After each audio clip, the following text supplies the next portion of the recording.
bàyyi problème chambre de commerce tant que état bi jógul tey pour régler problème bi fii ba 2024 bu ma ci cëppee meetar Birane Yaya Wane bu coalition And defaraat chambre de commerce moo nekkoon sunu gan ci pàcc gu njëkk bu magazine bi di l'édition du soir mbokk yi dem nañu sax ba daal di xaababal ba 20h ñu dem studio 1 fekk fa Khady Sylla mu yaatal leen xibaaru 20h yi ci kanam ak jàmm ñu ñëw yeggali la 4e et dernière partie avec d'autres invités bien sûr.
Merci de choisir Wafatri pour vous informer. Bonsoir et bienvenue dans cette édition de 20h à la une. Vent de contestation dans les universités du Sénégal à Dakar et Bambey. Les étudiants disent niet à la reprise graduelle proposée par le ministre de l'Enseignement supérieur et menacent de perturber la rentrée prévue le 1er septembre. À Mbao, rien ne va plus entre les proches du maire et le ministre Abdou Karim Sall. Ce dernier a porté plainte contre 4 jeunes de la localité. Une vive tension règne entre les deux camps. Crise politique au Mali. Le mouvement Y en a marre élève la voix contre les chefs d'État de la CEDEAO. Aliou Sané et compagnie disent non aux sanctions infligées au peuple malien et mettent en garde les autres États. Et puis notre reportage du jour s'intéresse sur le sort des femmes tombées dans le piège des charlatans, envoûtées, détournées, parfois abusées sexuellement. Ces dames sont victimes d'un phénomène qui ne cesse de gagner du terrain. L'actualité de nos frontières mettra un terme à cette édition de 20h. Tout de suite les développements.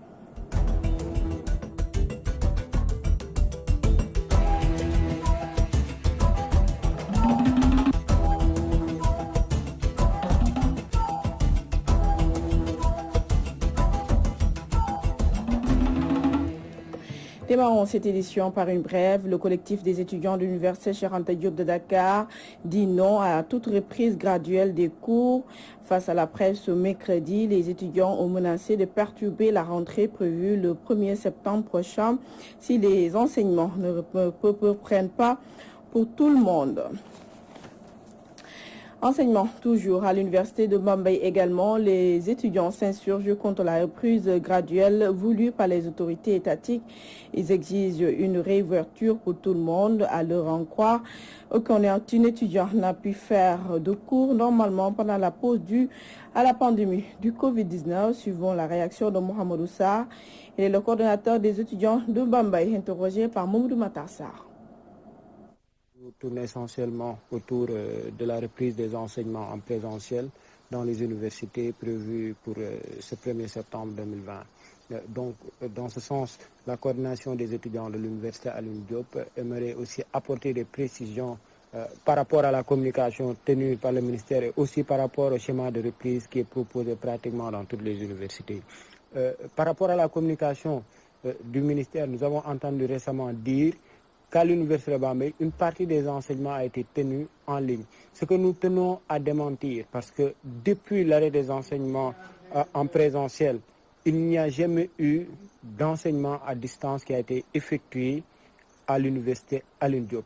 Parce que les étudiants ne pouvaient pas accéder à la plateforme pour des contraintes que nous-mêmes nous avions eu à soulever. Donc actuellement, il y a un retard qui fait que nous ne pouvons pas, dans un délai de 4 mois, terminer tous les enseignements, procéder à des évaluations et faire les rattrapages. Donc ça, ce sont des contraintes aujourd'hui qui font le blocage et qui empêcheraient de procéder à une reprise graduelle. Donc ça, ce sont des précisions que nous avons apportées récemment même sur notre communiqué, raison pour laquelle nous prônons actuellement et défendons l'idée d'un retour global. Il n'y aura pas de concours d'entrée à l'École nationale des arts du Sénégal si l'État du Sénégal ne recrute pas les 43 animateurs culturels de la 39e promotion de la dite école. Une menace brandie par le collectif des animateurs culturels non recrutés dans la fonction publique. En conférence de presse ce mercredi, ils ont promis de se faire entendre. Le reportage signé Rohandong. Le collectif des animateurs culturels non recrutés dans la fonction publique a tenu ce mercredi une conférence de presse pour fustiger l'attitude de leur ministre de tutelle Abdoulaye Diop qui, au-delà de son incompétence, disent-ils, adopte une démarche discriminatoire par rapport à ces recrutements. Le collectif des animateurs culturels non recrutés dans la fonction publique, par ma voix, fustige et dénonce avec amertume l'attitude du ministre de la Culture et de la Communication et déplore aussi l'incompétence et le manque de sérieux de ce dernier au sein de ce ministère. Depuis 2004, l'État du Sénégal, par décret, a arrêté le recrutement des animateurs culturels au moment où les professeurs d'art plastique et de musique sont automatiquement recrutés dans la fonction publique et enrôlés dans le ministère de l'Éducation nationale. Notre plateforme revendicative exige le recrutement automatique de tous les animateurs culturels sortant de l'École nationale des arts qui sont en train actuellement de chômer. Guy Marius Sagna, qui exprime à ses 43 animateurs culturels le soutien du mouvement FRAPP, dénonce cet état de fait et parle de népotisme. Nous sommes ici là en tant que FRAPP pour exprimer toute notre solidarité au collectif des animateurs culturels sortant de l'École nationale des arts. Les 43 animateurs culturels chôment parce que tout simplement, il y a du népotisme, il y a du clientélisme dans le ministère de la Culture. Népotisme et clientélisme dirigés par le plus haut responsable du ministère de la Culture, à savoir le ministre Abdoulaye Diop. Ces animateurs culturels de la 39e promotion de l'École nationale des arts promettent de se faire entendre si la situation ne change pas. Nous avons constaté le manque de volonté manifeste du ministre pour prendre en charge notre problème. Nous avons prévu de faire des sittings devant le ministère des jours à venir, mais aussi d'empêcher l'organisation du concours de recrutement des élèves animateurs culturels à l'École nationale des arts cette année-ci et d'autres actions que nous allons mener dans les jours à venir. Ces animateurs culturels estiment tout de même que leurs doléances seront prises en compte par le ministère de la Culture, faute de quoi ils seront toujours au front. Vive tension à Mbao, 4 jeunes de la localité assignés en justice par le ministre Abdou Karim Sall. Et il n'en fallait pas plus pour que les proches du maire de la localité sortent de leur gants. Et ils dénoncent une attitude irresponsable du ministre de l'Environnement, Ndiawar Sow, porte de voix au micro de Théodore Semedo. Parce qu'il y avait 2 dossiers différents. Nous sommes vraiment désolés donc, de se déplacer et de venir se mettre dans une situation où le plaignant en personne n'a pas respecté la procédure. Donc il y a une vice de forme et vice de procédure notoire donc, de la part du ministre Abdou Karim Sall. Le fonctionnement politique est bien sûr une cabale. C'est une cabale et une intimidation. Parce qu'aujourd'hui, si on voit le président Macky Sall qui est son patron et notre président de la République, le président Macky Sall reçoit toutes les attaques du monde, mais ne daigne jamais à mettre qui que ce soit en prison. Mais malheureusement, nous au niveau de Mbao, avec le ministre Abdou Karim Sall, aujourd'hui, je pense que le constat est là. Il est en train de présenter nos jeunes au niveau du tribunal, alors que c'est lui qui devrait être présenté au tribunal. En tant que braconnier, qui devrait être présenté au tribunal, en tant que quelqu'un qui a été épinglé dans le rapport de l'IGE, et je parle sous le nom des rapports qui ont été faits et donc présentés au niveau du journal officiel. Mais malheureusement, on voit un ministre qui est là à nous traquer, à nous mener la vie difficile, mais on l'attend. On l'attend. Le ministre Abdou Karim Sall, on l'attend au tournant. Et la chose, ça sera au niveau de l'action publique, mais ça sera aussi au niveau du terrain, œil pour œil, dent pour dent. Sur les urgences. Un ministre qui, au lieu de se focaliser sur la pandémie, un ministre qui, au lieu de répondre favorablement à l'appel de Mbao, de par la pollution, de par les problèmes environnementaux, de Ndoyen et Ndjoben qui est en train de s'engloutir en mer, un ministre qui est là à traquer les jeunes de Mbao, à faire de sorte qu'il y ait toujours des problèmes au niveau étatique. On l'a entendu avant-hier avec les stations-service. On ne l'a jamais entendu avec un nouveau ministre de l'Environnement. Maintenant, ce qu'on aura à dire, on a interpellé le président de la République, qu'il est dans son gouvernement. Aujourd'hui, ça suffit. Et on le dit, ça suffit. Et ça va s'arrêter. Ça va s'arrêter soit au niveau de l'action publique, au niveau du tribunal, ou bien ça va s'arrêter au niveau de l'action du terrain, au niveau politique à bas. Le mouvement Y en a marre exprime sa solidarité au peuple malien et condamne les sanctions prises par la CEDEAO après le coup d'État du 18 août dernier. Le dit mouvement s'offusque en outre des nouveaux tarifs de l'opérateur de téléphonie Orange. Le point avec Moussa Sen. Crise au Mali, le mouvement Y en a marre s'érige en bouclier auprès du peuple malien et se solidarise. Salih Ndiaye, porte-parole du dit mouvement, et ses camarades condamnent fermement les décisions prises par les autorités de la CEDEAO visant à sanctionner le Mali. Le mouvement Y en a marre reste et demeure solidaire au peuple malien qui vit une situation très difficile. Mais nous regrettons aussi les décisions que les autorités politiques de la CEDEAO ont prises visant à sanctionner et à porter un embargo total sur les produits de première nécessité. S'ils veulent y ajouter de sanctions qui visent les populations maliennes, pour nous ça va être très difficile. Donc nous demandons aux autorités politiques de la CEDEAO de revenir à de meilleurs sentiments. À cet effet, le mouvement Y en a marre appelle à une mobilisation panafricaine pour soutenir le Mali. Le problème du Mali dépasse non seulement le problème de la CEDEAO, mais pour nous, le problème du Mali appelle à une solidarité plus ou moins globale à l'égard de tous les pays africains. Raison pour laquelle nous demandons une mobilisation de la famille, de la grande famille de la société civile africaine, une mobilisation aussi de tous les acteurs politiques au niveau du continent, une mobilisation aussi de l'Union africaine. Parce que ce qui se passe au Mali, si on ne le règle pas, ça peut affecter négativement tous les pays qui sont limitrophes du Mali. Et le Sénégal sera le premier victime. Au-delà du problème du Mali, Aliou Sané et les siens sont revenus sur les nouveaux tarifs de Orange. Le mouvement invite la dite structure de surseoir à ses ambitions et engage le combat contre la multinationale. Seydina Diallo. Dans un contexte où vraiment l'économie est morose, Orange lance des tarifs où le plus moins cher, disons, c'est 4 500 francs. On lance des journées de boycott. Cette fois-ci, on ne se limite pas seulement à des zones de boycott, mais à des talates orange. C'est-à-dire à partir de ce 1er septembre, on va lancer des talates orange. Le mouvement Y en a marre a aussi souligné la question des bacheliers non orientés et le parrainage qui ne sera pas appliqué lors des élections locales. D'ailleurs, sur ce point, les acteurs de ce mouvement estiment qu'ils n'ont jamais été favorables à cette idée qu'elles considèrent comme une forfaiture. Tendance baissière de la pandémie de Covid-19 dans le département de Mbacké. L'annonce est faite par le préfet du département au cours d'une réunion d'évaluation. Mamadou Matar Diop parle et appelle ainsi à une plus forte mobilisation pour consolider les acquis. Mamadou Matar Diop, préfet de Mbacké, est interrogé par Mamadou Matar Sarr.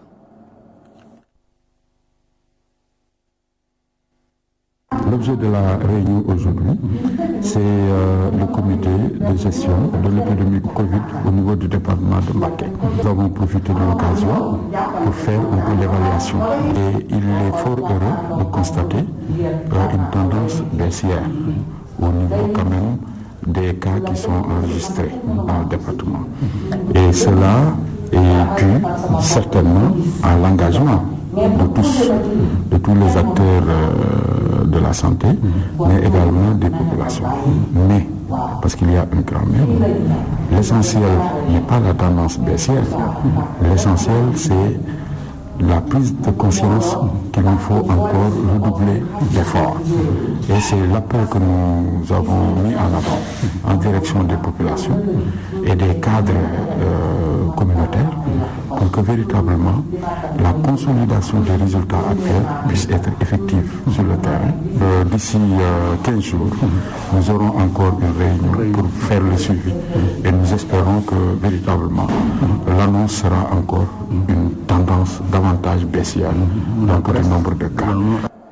Des femmes abusées par des charlatans. Le phénomène prend des proportions inquiétantes. Si elles ne sont pas violées, elles sont envoûtées ou détournées.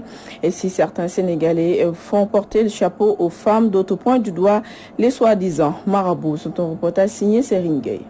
Entre les femmes sénégalaises et les charlatans, c'est une longue histoire. Nombreuses sont celles qui se rendent en catimini chez ces derniers pour solliciter des prières pour leur couple ou pour des affaires personnelles. Malheureusement, certaines d'entre elles tombent sur des prédateurs sexuels. Des fois, c'est devenu fréquent. Des consultations de charlatans qui vivent au viol. Pour moi, c'est un manque de confiance en soi de la part des femmes. Cette mère de famille étale son inquiétude sur ce phénomène. Elle donne des conseils. C'est déplorable. Une fille ne doit pas fréquenter des charlatans. À plus forte raison, une femme mariée. Ils te détournent. Il faut avoir foi en Dieu. Ahmadou Tafsir Sougou incrimine les femmes qui consultent ces charlatans. Selon lui, c'est elles qui vont voir les marabouts. Si le charlatan voit en une femme une proie facile, il en profite. Tout dépend de son comportement. Pour Bouna Diallo, la femme n'est que victime dans cette affaire. Le seul coupable est le soi-disant marabout. Les Serigne Tariakh sont les seuls coupables parce que la femme est faible.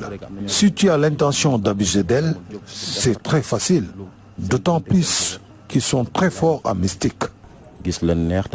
Les charlatans qui abusent de leurs clients, un phénomène qui prend de l'ampleur au Sénégal. Si certains accusent les femmes d'être trop naïves, d'autres pointent du doigt les charlatans. Autre fléau qui prend des proportions inquiétantes, c'est la circulation de la drogue. Pas une seule semaine ne passe sans que la presse sénégalaise ne relate une arrestation de trafiquants, et souvent ce sont des jeunes qui s'adonnent à ce trafic, une situation causée selon certains par la pauvreté et le manque d'éducation. Reportage signé Moussa Sène. Le trafic de drogue ne connaît pas de répit au Sénégal. La circulation de la drogue qui devient de plus en plus fréquente. Pire, plusieurs réseaux de ce trafic sont composés de mineurs. Prouvé aux Parcelles Assainies, Mohamed Bout explique ce phénomène par les difficiles conditions de vie des jeunes. Récemment, nous avons vu au niveau du port, la douane prendre, je dirais, un peu plus d'une tonne de drogue dure.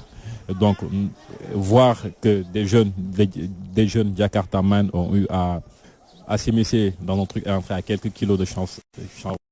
On se pose la question de savoir dans quel Sénégal nous sommes. C'est dans le Sénégal où les conditions de vie sont très difficiles. Il faudrait d'abord essayer d'arranger leurs conditions sociales. Mamadou Souane, lui, s'inquiète et réclame plus de vigilance de la part des forces de l'ordre. C'est déplorable. On voit maintenant de plus en plus les jeunes s'adonner à ça. Soit ils s'adonnent au trafic de la drogue, ou bien ils consomment de la drogue.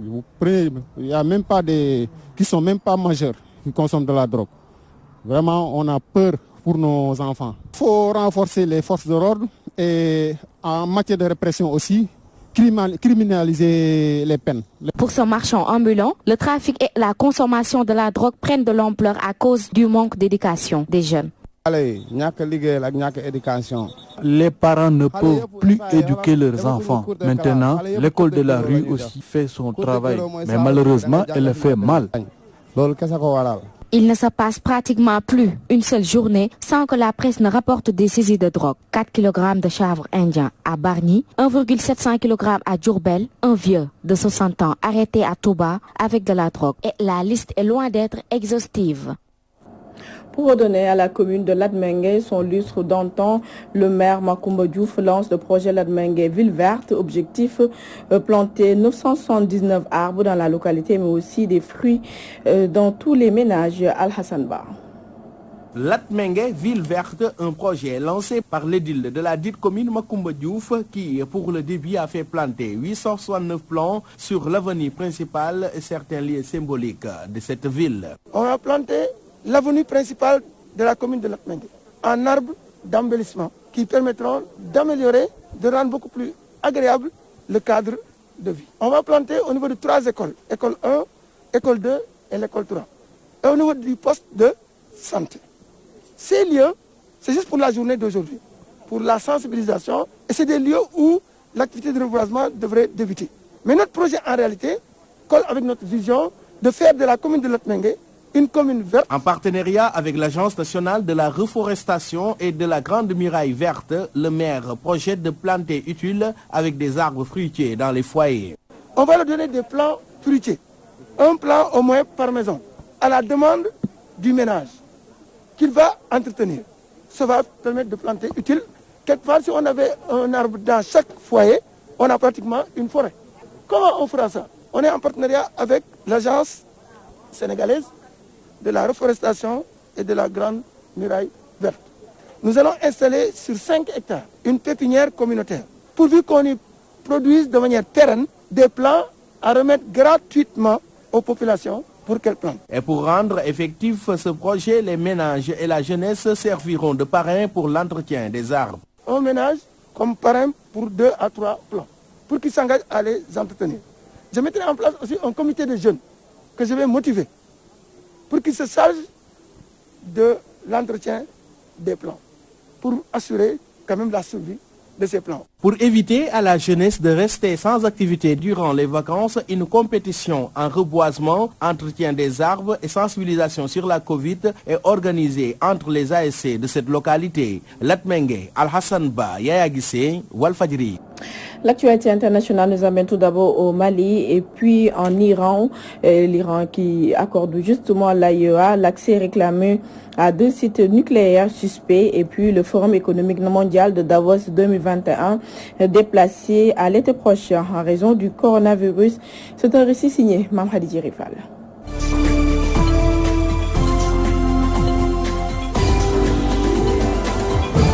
ca Mali waay ku jéega di M5 jot nañoo amal ab doxab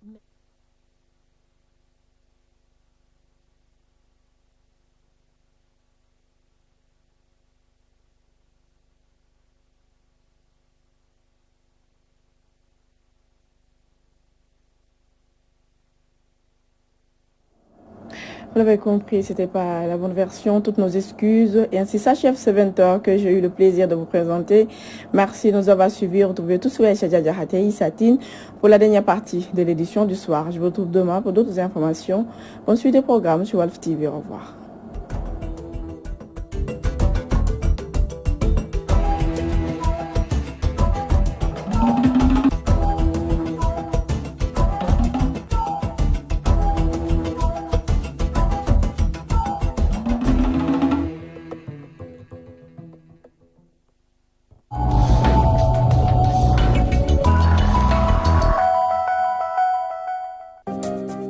Restaurant chez Katia.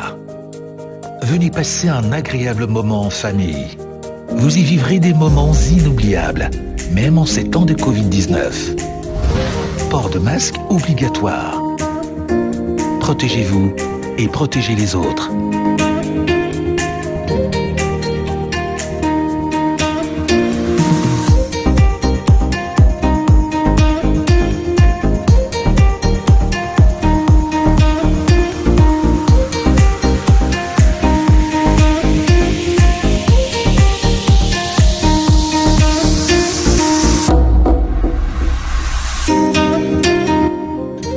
Gel hydroalcoolique à votre disposition.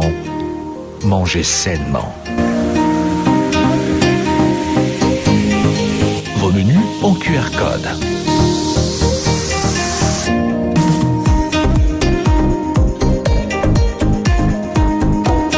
Respectons la distanciation et limitons les contacts.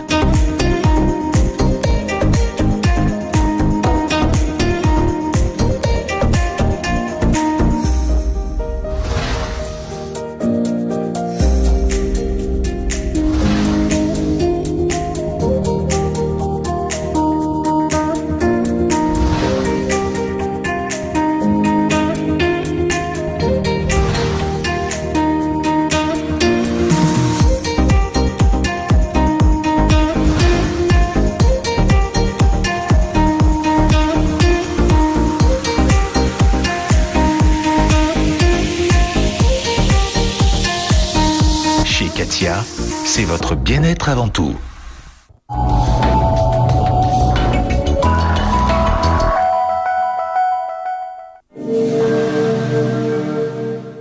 Lidi ab gis-gisam la gannaaw ba mu amalee tukkib nemmeeku ca diwaanu Ziguinchor xool mbas mi ana naka la fa tëddee. Les médecins font leur travail de la meilleure manière possible, mais j'ai constaté quand même que il y a quelques petits problèmes au niveau par exemple des équipements. waaye Olof Ndiaye nee na tubaab du maye mukk lu mu soxla saa su nekk matériel yooyu mën na ànd ak jafe-jafe wala lompoñ bu ñu ko dawalee at ñu gis mu paan. sama mbokku médecin aussi nañ waxante dëgg tamit ñoom tam léegi lu ñuy ñoxor njaay ñu ne scanner lu ñuy ñoxor njaay ñu ne rajo. ingénieur technicien biomédicaux dafa war a am ci bépp hôpital ndax kooku moo mën a topp càmbar xam matériel bi nga xamante ni indi nañu ko. su fekkee nag ñuy matériel yooyu soo koy jënd ñoom boole woo leen ci formé ñu leen ci appareil yooyu nan la ñuy fonctionner donc bis bu ñu yàqoo duñ ko mën a réparer loolu nag mooy problème mu Sénégal loolu mooy problème parce que duñ leen boole.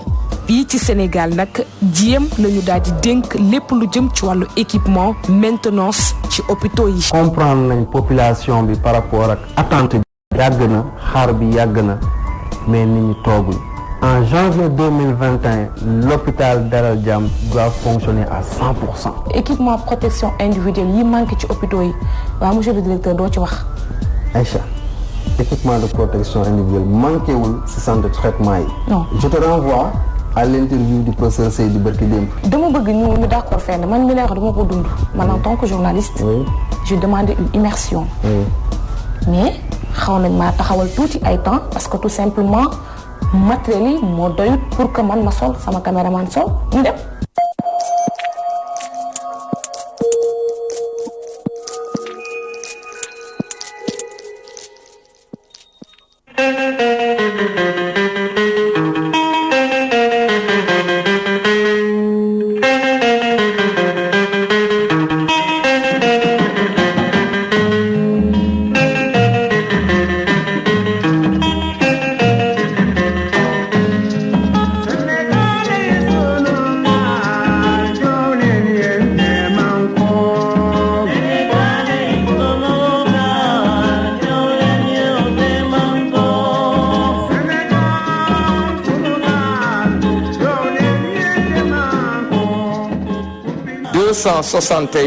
décédés et donc je déclare l'état d'urgence.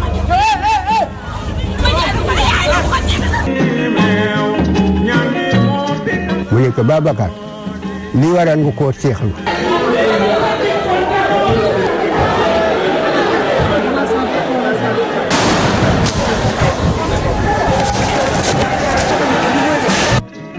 Sénégal ci luy baax la amul ruxu bu sedd seen émission lu ci dëkk bi àjjuma ji jot 23h jàpp 1h du matin fii ci Walfadjri la voix des sans voix.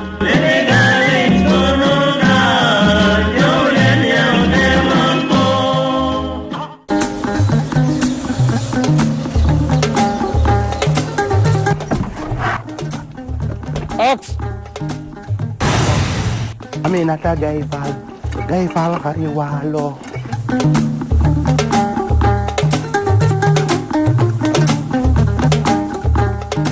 Ah, déedéet. Ah, non. déedéet. Enfin. Et match.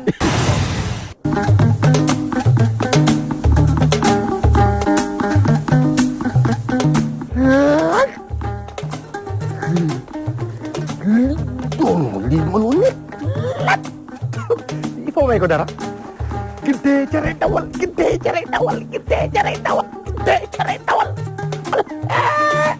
Sama doom day Ibu. Jëlal.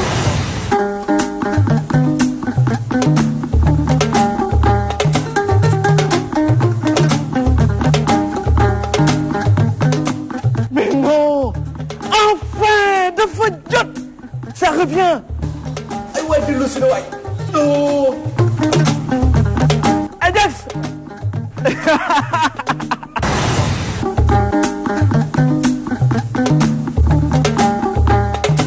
ay waay lan ay waay ay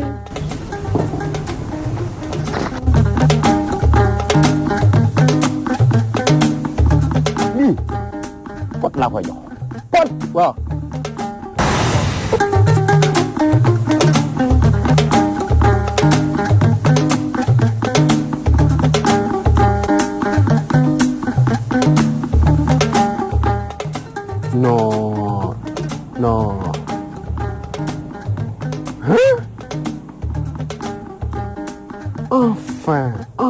enfin li lañ soxla woon gars yi mbir baa ngoog yow bëgg xam lan ab leen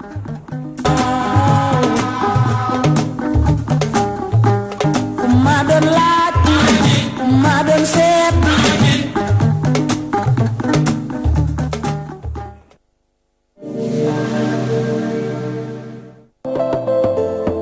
Balance. L'équilibre de la balance, symbole de la justice. Les dossiers judiciaires sont soumis à la loupe, les questions juridiques sont traitées, décortiquées. Interactif, ce rendez-vous hebdomadaire qui vous plonge au cœur des tribunaux. Balance, les grands dossiers sont ouverts.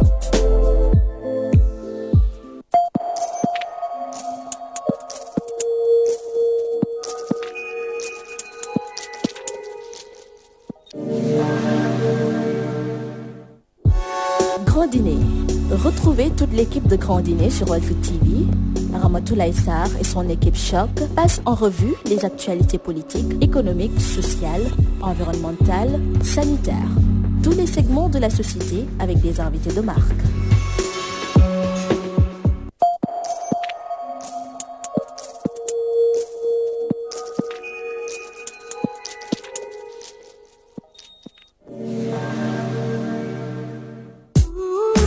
Émission Petit-Déj altine ba aljuma lay am ci seen télévision Walf TV 8h ba 10h mu doon seen réveil matinal di ci waxtaane actualité ak suñuy chroniqueur moo xam santé économie problème foncier sport ànd ak cosaan seen émission Petit-Déj altine ba aljuma ci Walf TV.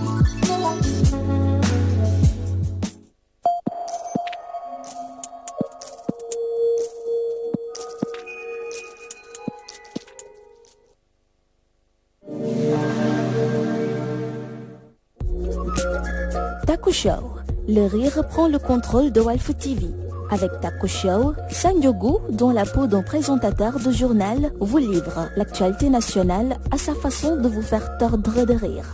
Animé, parfois musclé, les échanges sur les questions d'actualité entre l'humoriste et les invités pétillent d'enseignement. Taku Show, l'actualité game.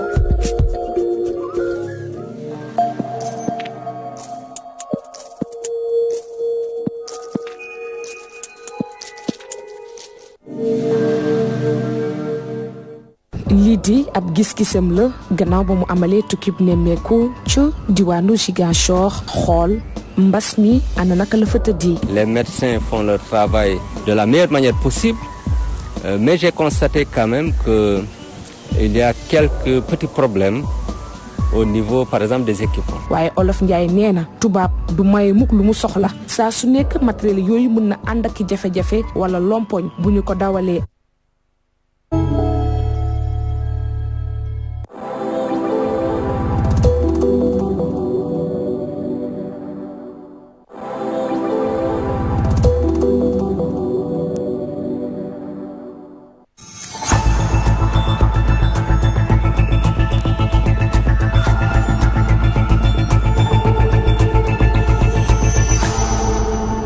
Mesdames et messieurs, bonsoir. Merci de nous accueillir chez vous et bienvenue dans la dernière partie de cette édition du soir.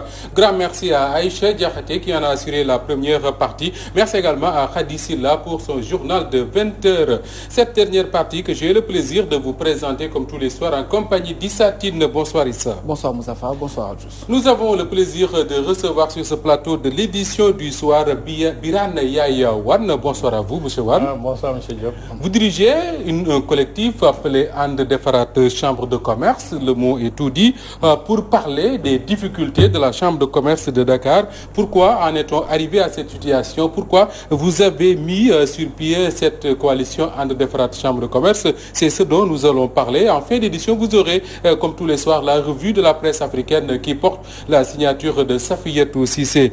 Yaya Birane Yaya Wane, expliquez-nous d'abord, c'est quoi l'intérêt pour une économie d'avoir des chambres de commerce, d'agriculture et d'industrie? Merci M. Diop. Bonsoir M. Tine. Donc c'est avec un réel plaisir que je suis venu répondre à votre invitation. Avant de commencer quand même notre discussion, je vais commencer par formuler des prières à l'endroit de Feu Sidi Lamine Niasse, PDG de Walf, du groupe Walf, donc qui fut un acteur économique opérationnel. Donc paix à son âme, vraiment que Firdaus soit sa dernière demeure. Donc aujourd'hui, c'est avec un réel plaisir que je vais vous parler des chambres de commerce, d'industrie et d'agriculture au Sénégal. Un pays qui n'a pas de chambre de commerce n'a pas tendance à se développer. La chambre de commerce aujourd'hui est un établissement public à caractère professionnel où siègent quand même des représentants des acteurs économiques issus de secteurs d'activité différents. Donc nous avons 3 sections et 9 sous-sections. Donc les pêcheurs sont représentés, les agriculteurs sont représentés, les éleveurs sont représentés, les commerçants de la première, deuxième, troisième catégorie sont représentés, les industries de production et de transformation sont représentés, les autres entreprises de services sont représentées, les établissements financiers, banques, assurances, mutuelles sont représentés. Donc aujourd'hui, tous les secteurs d'activité qui doivent contribuer